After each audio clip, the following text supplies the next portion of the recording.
Over the course of last summer, Pinkbike wanted to explore some of West Virginia's finest mountain biking commodities, which include trail networks found in and around some of its largest population centers. Its backcountry and wilderness mountain biking has been heralded for decades, but more recently there have been an ever-expanding network of trails and bike communities closer to the state's largest cities, including the state capital, Charleston, its third-largest city, Parkersburg, as well as the home to West Virginia University, the state's largest university, in Morgantown. These three towns certainly offer plenty to do off of the bike when compared to some of their neighbors throughout the state, perhaps more well-known among riders, but are also surprisingly competitive when comparing the opportunities available aboard two wheels. Charleston, West Virginia is the state's largest city, serving as both the state capital and the county seat of Kanawha. As large cities go, Charleston is rather tiny, with Burlington, Vermont the only city in America with a smaller population that can claim to be the most populous in its respective state. Still, Charleston serves as the hub for state politics, as well as energy and technology industries. Located in the southwest portion of the state, Charleston is a four-season city, albeit with relatively mild winters due to its low-lying position on the western slopes of the Allegheny Plateau. The city itself is home to several parks and forests, but the crown jewel for this area can be found about 7 miles south of downtown Kanawha State Forest. With close to 1,000 vertical feet of terrain to clamber up and rock it down, as well as 37 miles of riding spread across 24 total trails, Kanawha offers plenty of opportunities for riders of all levels looking for experiences of all types. The state forest has been host to one of West Virginia's longest-running races, the Black Bear Mountain Bike Race, which saw its 32nd annual affair in May. The West Virginia Enduro Series also utilizes the terrain here for its own purposes at the Black Bear Enduro, and every Memorial Day weekend sees an annual event, the Kanawha State Forest Mountain Bike Festival, take place on the trails as well.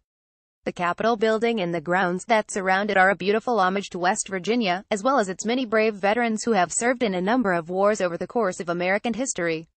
While mountain biking and other outdoor recreational opportunities might be a big part of the state's future, coal will forever be ingrained in the history of this beautiful land. Locals Josh Harrison and Brad Schmalzer take us on a tour the crown jewel of Charleston mountain biking, Kanawha State Forest. The riding here is similar to what one might find a few hours to the south in western North Carolina, a characteristic local like to hang their hats on. Kanawha is loaded with natural features to play bikes on. It's easily one of the most technical places to ride. It's got that country raw feel to it. It's steep up and down. One of the biggest things that I noticed when I came out here was the learning curve involved with just trying to navigate this kind of terrain coming from Wisconsin, which was dead flat. Bradley Schmalzer, West Virginia Mountain Bike Association. There are a lot of opportunities here in the forest to make more progressive trails. Our interaction with the superintendent here is great. We have a very strong community that we can build around here, and the park will support us. In the future, the trails here will keep getting better and better, and will be more progressive. Josh Harrison, Charleston Bicycle Center. While much of West Virginia's skyline is dominated by layers of blue ridges, bald summits, and spruce-covered peaks, the western border of the state trends towards mostly rolling hills and low-lying areas near rivers. In a state known for mountainous and rugged terrain, a place like Parkersburg, which sits on the shores of the Little Kanawha and Ohio rivers, and stares directly at the state of Ohio from across that very confluence, is a decidedly unassuming place for mountain biking.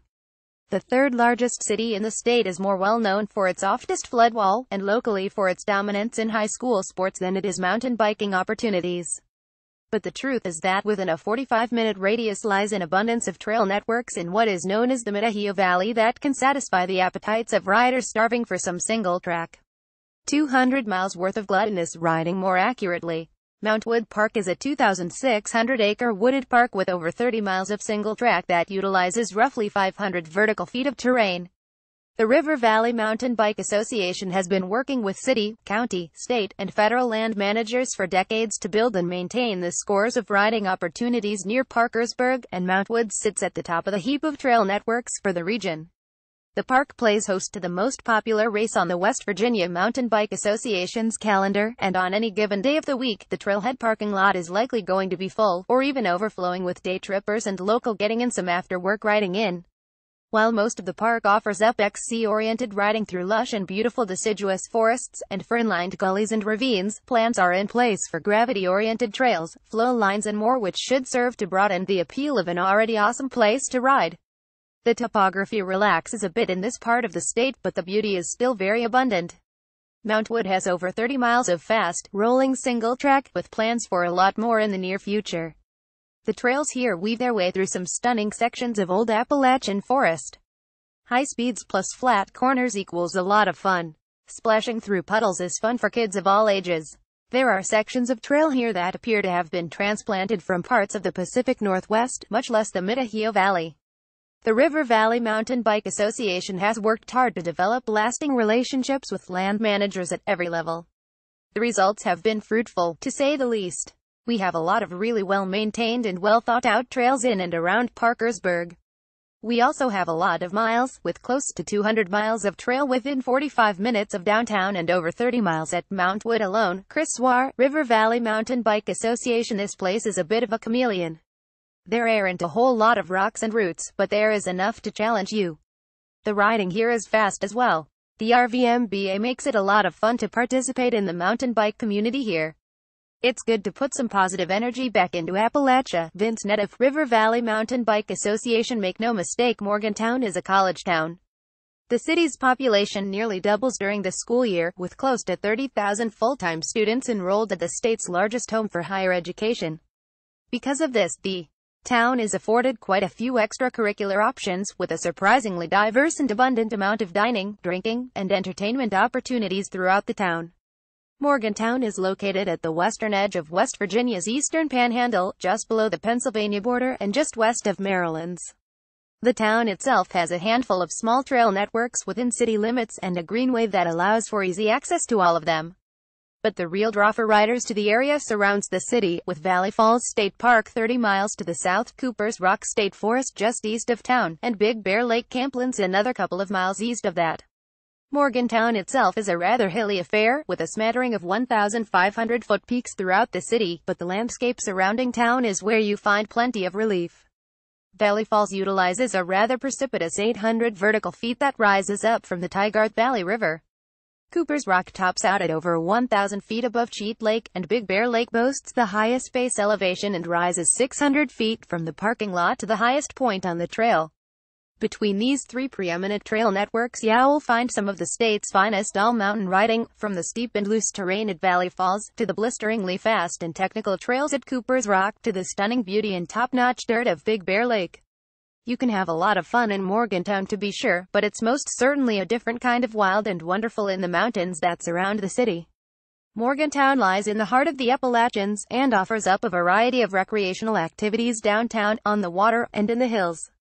This corner of the country offers up an abundance of breathtaking scenery. Big Bear Lake is mostly known for its challenging single-track and raw beauty, but there are plenty of places to throw shapes as well. Charlie Brand is one of the original trail builders at Valley Falls and takes some time here to enjoy the fruits of his labor. Nate Parrish does some trail work aboard the bike at Valley Falls.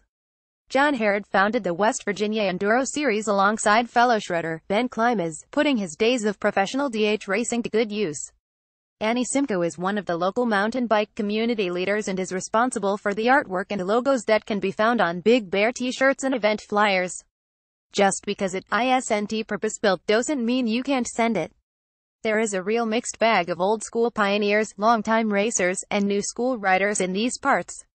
Being close to WVU helps make our mountain bike culture what it is. We see new riders all of the time. The best part is that you can see all of these folks riding together. There are so many places to ride in West Virginia, and there just aren't a lot of people, although we are seeing a lot of new out-of-state riders looking to us as a destination for vacations and weekend getaways. I would describe the culture here as an inclusive Run-Fat-Ya-Brung type.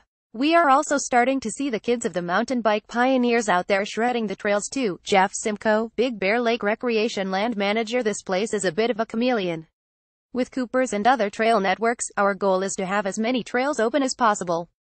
Throughout the year and before our events, we are making sure the trails are clear and rideable. This often includes some trips into the woods with hand tools and chainsaws for the big trees that have fallen across our trails. Most of us carry a small hand saw religiously when we ride. John Harrod III, co-founder West Virginia Enduro Series.